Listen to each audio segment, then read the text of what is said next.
Vicepresidente, la formula del Friuli Venezia Giulia Vinitaly si ripete e attira ancora molte aziende all'interno dello stand Friuli Venezia Giulia.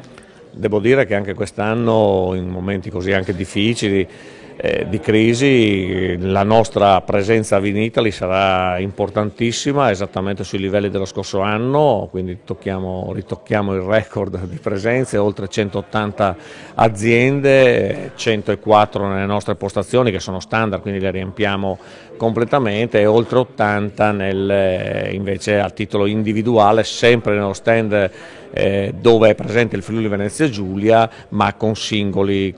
loro location. Quindi una presenza significativa che sta ancora una volta a dimostrare la forza di questa regione dal punto di vista del vitivinicolo, ma che apre anche ad alcuni ragionamenti per il futuro, perché il futuro prossimo, perché Vinitaly sarà una sorta di anteprima Expo, perché poi il padiglione vino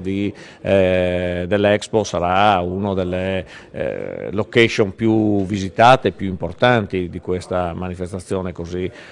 significativa per il nostro paese. E quindi Vinitaly sarà questa anteprima Expo. Noi presenteremo non solo i nostri vini, ma presenteremo anche una serie di iniziative in cui metteremo sotto gli occhi di tutti i visitatori sia il nostro marchio di qualità qua, che sta incominciando a essere sempre più presente sui mercati, incomincerà a entrare anche nella grande distribuzione, quindi prodotti marchiati Friuli Venezia Giulia. Andremo a presentare il concorso mondiale del Sauvignon, la terza settimana di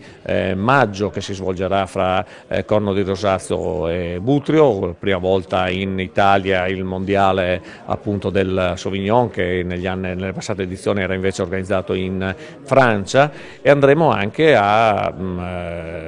parlare di enogastronomia, della parte legata alla nostra ristorazione, ai nostri prodotti. Quindi una presenza non tradizionale, con qualcosa in più, anche con la voglia di essere, come dire,